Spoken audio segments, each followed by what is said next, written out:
Some cry, some smile, some fight every day.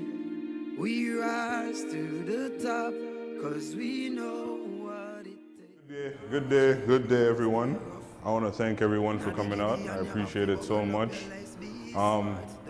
At no time did I call on anyone and did anyone hitch or question or, oh, easy, I need some money.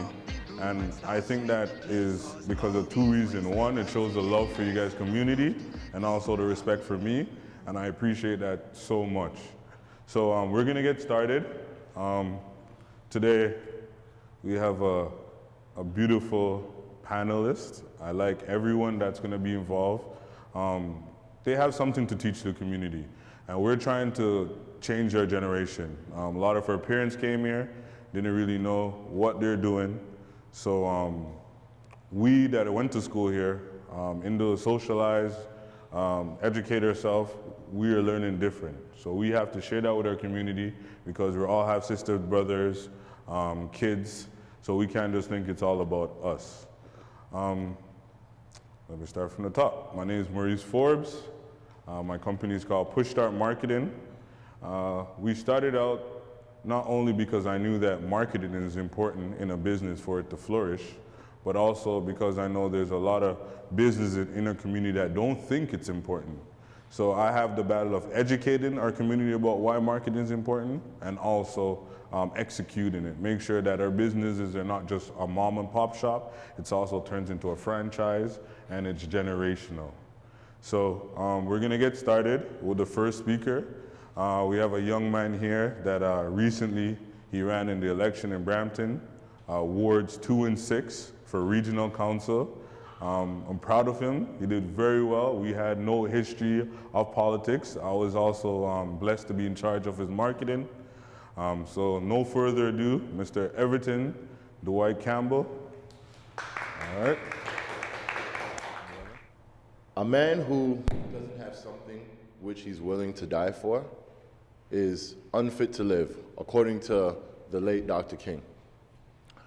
A man who's unwilling, I'm going to repeat it one more time, who has something that he's unwilling to live for. A man who's unwilling to live for something, die for something, sorry, is unfit to live. There we go. There's the quote. I say that in saying that when it comes to our community, we all have something in which we would live and die for. And when it comes to politics, it's just an extension of a lot of those other things. So with no further ado, I'm going to go into it. I won't be too long-winded because I like the way in which our brother structured today's event. The average adult only has, an attention span of like 10 to 15 minutes, So anytime you're going over that time period, people are not really retaining most of what you're saying anyways. But politics. When you think of politics, what comes to mind? No right or wrong answer. You can shout it out or portray. Say that again? Scammers? Okay, that's fair enough. All right. Anything else? Oh, tricks. That's a good one. I know in Jamaica sometimes we refer to it as politricks, instead of politics. So that's real good. Okay. Well, I'll say this. There is no right or wrong answer. The only thing is, politics tend to be a reflection of the community that wants to be most represented, right? And when it comes to our community, unfortunately, we don't necessarily put as much stock into politics as we should, but I'll get into that in a moment. But the main three things that I wanted to focus on today was basically like who gets involved in politics, how to get involved, and why you should get involved. So who? Besides crazy people as myself, yeah, because honestly, it's definitely not always so easy.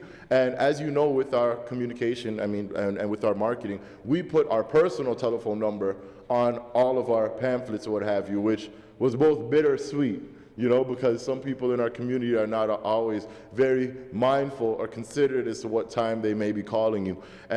And as to how long they may want to keep the conversation, But at the end of the day, it's all about, obviously, service to your fellow man and to your community, making yourself a lot more available. And for me personally, it's very rewarding, to say the least. I'm a people person. I've always been that way. So to me, if I can so to speak, I guess, make a living while helping my people, to me that's kind of like killing two birds with one stone.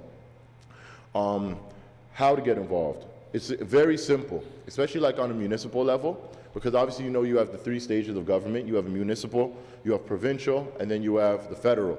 Municipal is, interestingly enough, the part of government or of the political spectrum that we pay the least attention to, and we should pay the most attention to it, because the people, like such as your mayor and your city councils, are the people who more so impact a lot of your day-to-day decisions. You know, for example, like your trash, you know, or even like your local police. You know, these are also supposed to be people whom should live in your community, be members of your community, who you should run into when you're at the grocery store or even when you're at the gas station, for example. And lastly, why should you get involved? So according to the Art of War, it says that a favor is a form of power, right? I mean, I don't think that there's a lot of people that you would say would be better to have owing you a favor than a politician, right? Now, back home, well, although I was born here, obviously I'm of Jamaican parentage through and through, and back home or in a lot of our native countries, politics works a lot different. And a lot of us have brought that unsavory taste with us here, but that's not necessarily applicable. Because at the end of it, for example, in Jamaica, I know my father used to say that come election time, the politicians would come through, you know, to the ghetto or the garrisons, and they would drop off beer, they drop off flour, bully beef, you know, things of that nature. And as a result, the people then, the psychology is that the people now feel indebted to support whoever obviously gave them something. But here it's kind of the opposite, right? Two things politicians up here best respond to, and that's obviously like money, of course, but numbers. Let's say that we wanted to have, let's say we wanted on every bus stop across Toronto, we wanted a picture of a missing child on every single one of those bus shelters. A politician's not gonna listen to you, you know what I'm saying, if you're just speaking about it at your dinner table, which a lot of people in our community love to do. But if you come to them and you have 10, 15,000 signatures, no matter what the cause is, now they're gonna listen, you know? No matter what the cause is. And in addition to that, even if those people are only bringing nothing but a signature, a politician even looks at that and says, shoot, even $1 a person, that's $15,000 right there, you know, at the minimum. So we need to curve our mindsets and adapt to the times. Okay, now briefly, in closing, I just wanted to give you guys my brief, I guess, experience or a little bit of the background on our campaign. So prior to me running, I had actually volunteered in both municipal as well as provincial elections. And I remember, like, for quite some time, I was starting to get some decent feedback, even when I'd be campaigning on behalf of other people. And people would say, oh, you know, I don't really vote, but I'd vote for you. Or people would be like, oh, when are you gonna run? You know, and a lot of the time as human beings, you're your biggest obstacle, you know? So I would look at myself and be like, oh, you know, I'm too young, you know, I'm young, I'm black, you know, I should probably wait till maybe I'm a bit more established, etc. And after getting some good consultation from some of the elders, you know, from Granny in Montreal, I decided, you know what, let me go for it. Like Wayne Gretzky says, you miss 100% of the shots that you never take. So we got into the election, and we got into it kind of late because the people had been campaigning from May, and we didn't actually get into the election until, what was it? It was like Carabana weekend. Yeah, the day after the parade is when we had our launch party, which was like August the 1st. And actual election itself was taking place October the 22nd. So when we got into it, like almost more than half of the campaigning time had gone by. But nonetheless, we still got out, we stepped out on faith, or stepped out in faith. And our money also wasn't necessarily as good as it probably should have, you know. I mean, shoot, we're all family here, so I'll keep it 100 with y'all. My competition was spending about $80,000. We spent $5 or $6 grand, you know, which is peanuts, you know, a drop in the bucket. So furthermore, in the end, what ended up happening is even though our money wasn't right, even though we got into the race pretty late, we still ended up placing, what, 3rd out of 9 candidates. And provided we have health and strength, we're going to run again. It's opened up a lot of opportunities. We're sitting on a few committees, as well as the Mayor's Black Advisory Council.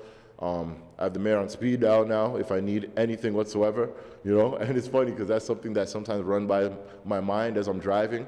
Because, you know, as a young black man who's in a luxury quote unquote vehicle, sometimes when you see the police, you know, you're no matter, even though I know I'm not doing anything wrong, and my conscience is always bothering me or feeling as if, you know, they could always do something. But with I'm not going to be I'm not going to be much more longer.